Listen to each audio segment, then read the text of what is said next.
I'm gonna start over. Today, you get to watch my hair dry. I know, it's extremely exciting, which is why I thought I would tone things down a little bit by also giving you a book review.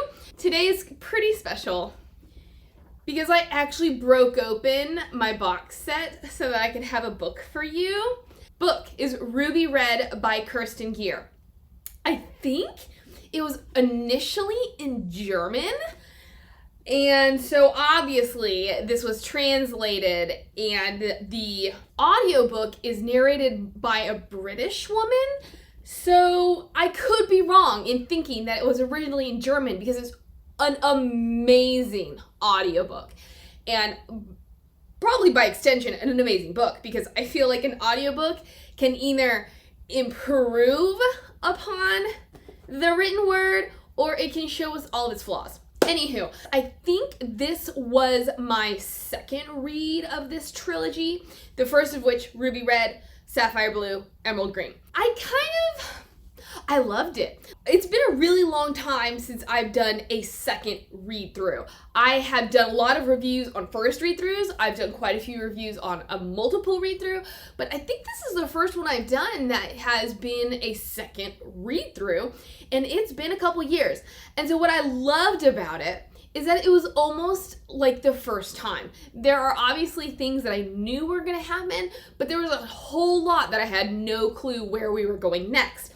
The one thing I really do, actually there's two things that I really remember, was that first, the book was too short. I don't feel like it's really that short of a book, but it was a really, really quick read. Just like all of them, they're done before I'm ready for them to be done, which is amazing. And my second was, I loved this book. It was so enjoyable. I think a lot of it does have to do with the narration. I think the narrator does an amazing job. She really brings to life the main character's voice. Depending on time, I would really like to read this trilogy in its actual book form to see if the voice still comes across that way. The story revolves around a teenage girl named Gwen who discovers she's a time traveler. However, she didn't think she was gonna be the time traveler of the family because her cousin Charlotte was the one being bred as the time traveler, and it just so happens that they had been born on the same day, but her mother had lied because, and this is something I don't understand, the mother thought that by lying she could prevent Gwen from getting the time traveler gene. The only thing she did was prevent Gwen from being prepared.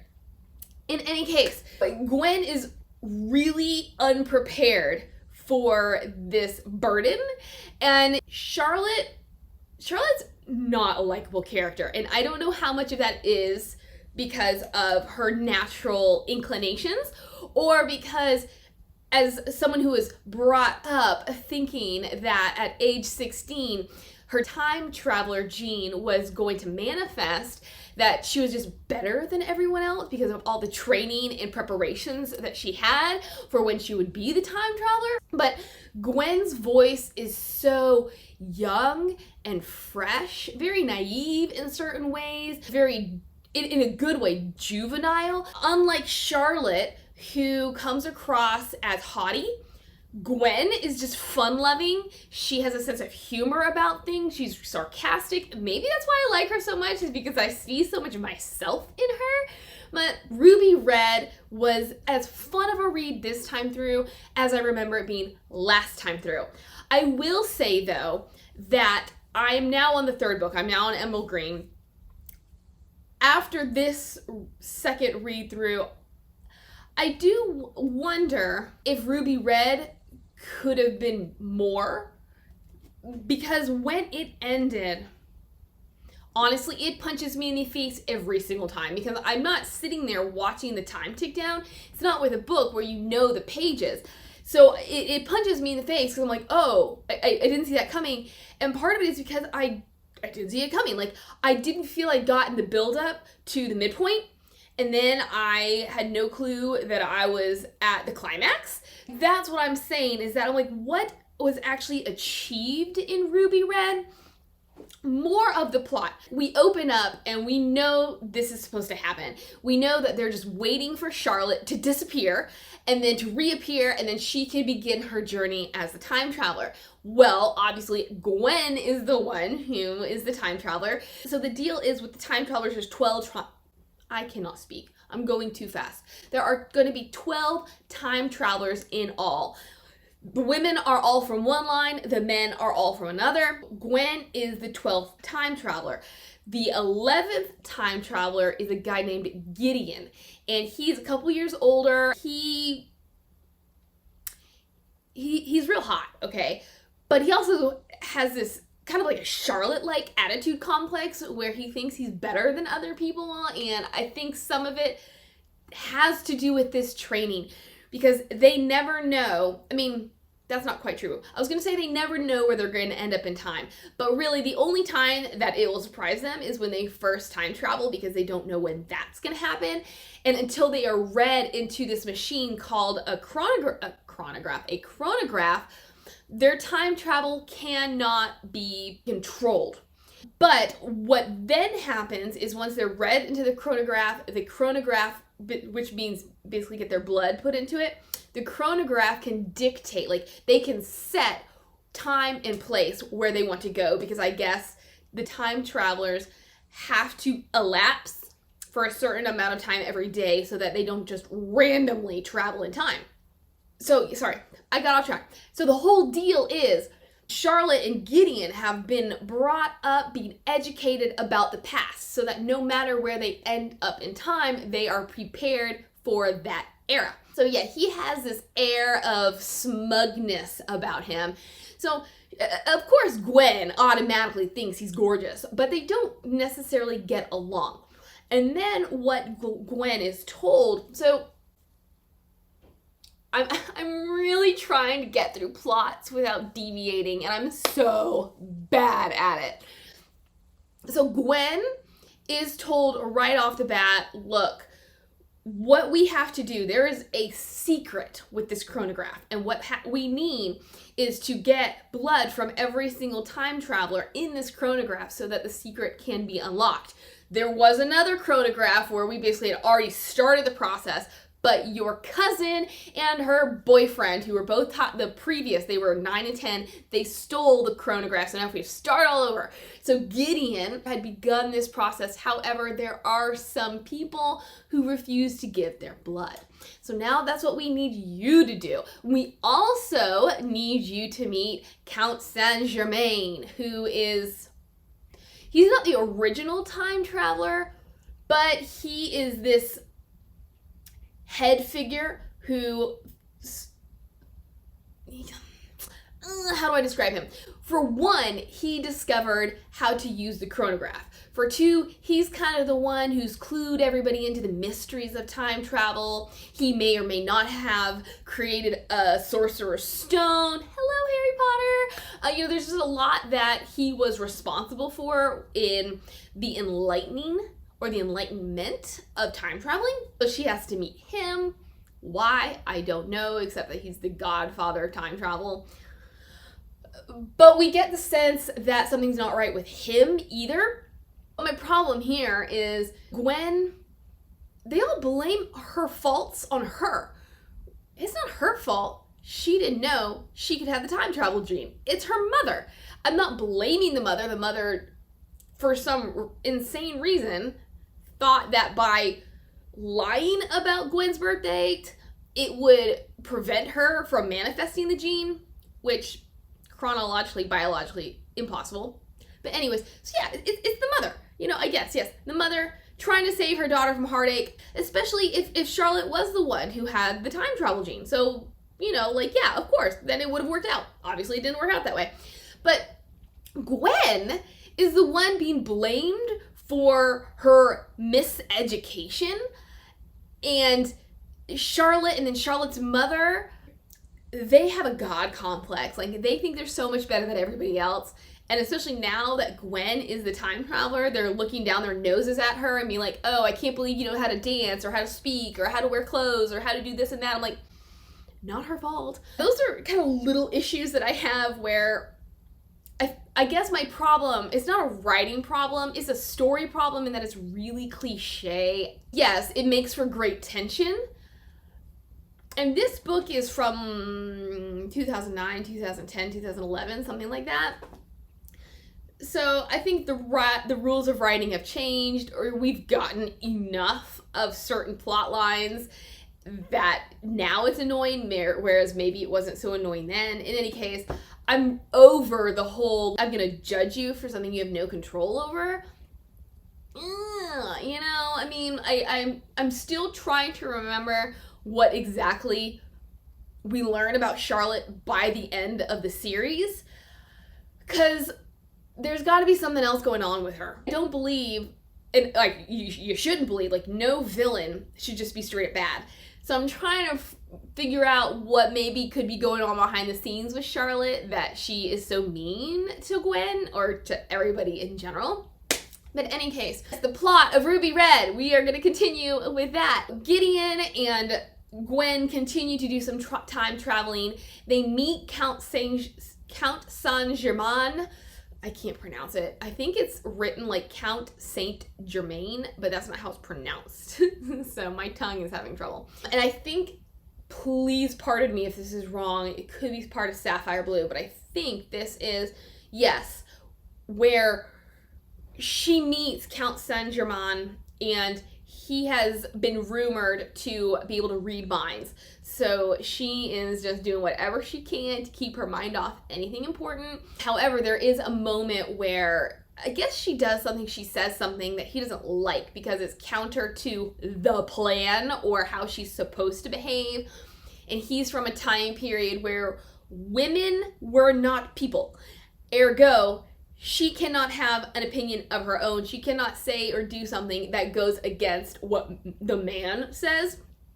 And so he telekinetically chokes her and in her head threatens her. And so she's like, maybe that's why Lucy and Paul didn't like him. Like, maybe this is why I've been warned against him. And so this might be the midpoint-ish. We get back, and then we get to the end of the book, and she and Gideon have gone to see one of Gwen's ancestors, because this is one of the women, one of the ancestors who has refused to give her blood. And Gideon had tried to do it on his own, and this woman had said, I'll consider if I can talk to Gwen. So Gwen and Gideon show up, and they are essentially ambushed by Paul and Lucy, because Paul and Lucy have something that they need to explain.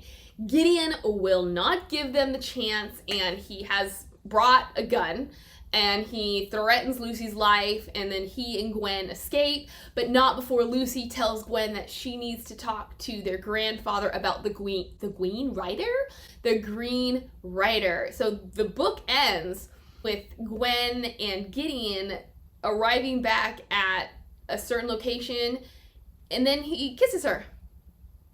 And then we're done. The book opens with a prologue, and then it ends with an epilogue, both of which concern Paul and Lucy.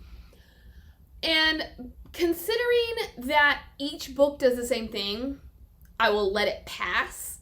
However, I thought that the prologue in Ruby Red in particular was kind of confusing because we have no context for what is happening. I thought that it was asking a bit much of us to understand who these nameless characters are and what their situation has to do with anything, because it essentially gives you the idea that these two characters have had to give up a child or something, but we don't know who these characters are. We don't know who the kid is. We don't know why it's important that they give up a kid. So in theory, it's not a bad way to go because it does open up with a question. It makes you wonder what's going on here. I want to know more. But as I said, it is asking the reader to infer information that we do not yet have because we've not even gotten into the first chapter. So that is Ruby Red. The only problems that I have are, that prologue, and then the fact that when I sit back and think about the book, I don't know what we accomplished. It almost feels like these books could be one giant book. With that in mind, Ruby Red fits in fine. But I guess it's essentially introducing us to Gwen, introducing us to Gideon, introducing us to the overarching problem of the trilogy. It also introduced a little bit of a love story, which not as much of a problem in this book as it is in the next book.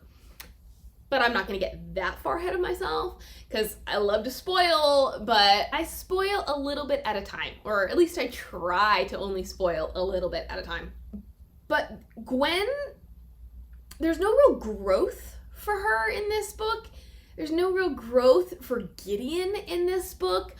A lot happens that with a singular book, I don't see where it's going. It's fine to have unresolved issues within the individual books of a series, because eventually they will be solved. Like, I'm fine not knowing why Paul and Lucy stole the original chronograph. That is something that will be developed eventually. But there were so many other things in here that I had no clue where they were leading, and then we didn't get any resolution from them. And so, what was the point?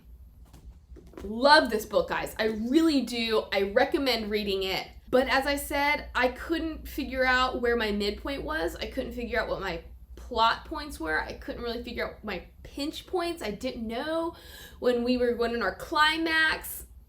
All of a sudden, I mean, I guess the climax, it was so fast because they're like, okay, we need to go see this woman, this ancestor. And then, oh, Paul and Lucy are here. Oh, now Gideon's like, I don't trust you. I'm going to put a gun to Lucy's head and we're going to escape. And then I'm kissing Gwen. And the book ends. And then we get an epilogue. It just happened so fast that it was like whiplash. Anyways, I thought that there was a little bit of a lack of layering with characters. Like, why does Charlotte treat Gwen the way she treats her? We don't get enough of Charlotte to see any other layers. And we never get this explanation as to why everybody thinks it's Gwen's fault. This one's teeny tiny, and it's not really a problem so much as an aha moment. Gwen, her whole life, has been able to see ghosts. She also sees demons, which I think are somehow connected to gargoyles. Here's kind of a minor spoiler throughout the whole trilogy. I don't really understand how those two correlate, but I guess maybe demons come in the shape of gargoyles, and maybe that's historical. Maybe that is something within mythology. It's just not explainable here. She can also see gargoyles and demons like come to life, and she can talk to them. But so she has a best friend named Leslie. I think Leslie is just as much fun as Gwen. I quite enjoy Leslie. However, you know how when there is a fantasy element, a supernatural element in a book, and the main character keeps thinking, I wish that I could tell so-and-so, or when they try to explain, or when weird things happen, the reader is thinking, oh, just go ahead and tell them. Of course they'll believe you, whereas the character is thinking, they're gonna put me in a loony bin. As much as I love Leslie, I don't understand why she so readily believes what Gwen is telling her she can do. And that's never explained, except that they have been childhood friends. And so I guess throughout the years, they've just developed this bond where Leslie isn't gonna laugh at Gwen for telling her a tall tale. Now I see why, when there are supernatural elements set into a realistic setting, it's not the best route to have the sidekick or to have somebody who is confided in about certain information, because it would take a minute to get that person to believe you. Like, you gotta prove it somehow. Yet Leslie just buys everything that Gwen says. I think she is even aware of the time traveling thing, which that reminds me. When the book opens, we are aware that Charlotte is supposed to be the time traveler, that we're just waiting for her to elapse the first time. But within that, even though Gwen is kind of tasked, because they're the same age, they're in the same grade, so Gwen is tasked with watching over her and making sure that she's okay, yet Gwen is not allowed to know anything about this organization. But she tells Leslie about it all? And then in a further book, we learn that Gideon has a brother. Well, Gideon's brother, Raphael, knows everything about it, or he knows enough to know that it exists. Yet, as direct family members, they're all in this maternal line of time travelers. Gwen, her brother, her sister, her mother, like, they're not allowed to know. And then Gwen has a great aunt. So her grandfather's sister has this ability to prophecy. She has visions. And as much as I enjoy Aunt Maddie, she has one vision in Ruby Red. And then I think she has one vision. It's either at the end of Sapphire Blue or the beginning of Emerald Green. I'm just saying they go so fast, and then you read them one after another. It kind of blends together. But as much as I enjoy Aunt Maddie, this whole prophesying, foretelling the future, it's not as big of an element as I think it needs to be for the way it's emphasized. But so even Maddie knows certain things, which I don't know why she wouldn't know everything if she has this talent. And then in that is how many people have this talent? Like, is it somehow related to the time traveling? Like, it kind of feels like a little chink where, you know, it's like a little thorn in the side of the story where it belongs, but it doesn't quite belong because, yes, obviously, there's supposed to be metaphor and meaning within her visions, but nobody else seems to have supernatural abilities. She's the only person who can have visions, and then the only other supernatural abilities are these 12 time travelers. But that all goes back to, okay, so Maddie knows things, but she's unwilling to talk to Gwen about them because Gwen's not the time traveler? It doesn't make sense to me. Like, if the whole family knows that this ability exists, why aren't they allowed to know anything about it? Sure, like, if Charlotte had to go on secret missions, yeah, like, don't talk about the secret missions. But they're not allowed to know the history of it. They're not allowed to know the ins and outs of what works. Charlotte has to go to these, like, secret meetings, and I don't know what happens in these secret meetings, but I'm just like, what's so secret about them? Especially because now she's not even the time traveler. So guess what? All of this preparation to keep people on the outside has backfired on you because she's not a time traveler. It's like, they're just little things. Minor thing that I was going with there was Leslie. I think she's so funny. I think she's a great comic foil, that she's a great sidekick character. She is the one, so yeah, this is, I think it's set in 2011.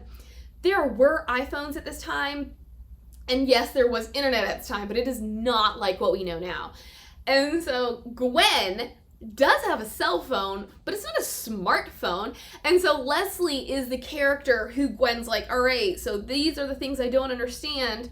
Can you look them up for me? And so, or even Leslie's like, hey, tell me what's going on. Let me help you solve your problems. I'll do all the work.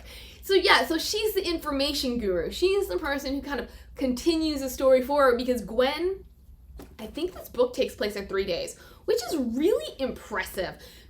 The series as a whole, I think, only takes place over 2 weeks. But what I find so funny about Leslie is the dating of it, where you're like, why don't you just pick up your own smartphone, type it into Google, and get the answers for yourself? Where they just don't have that technology quite yet. It was being refined.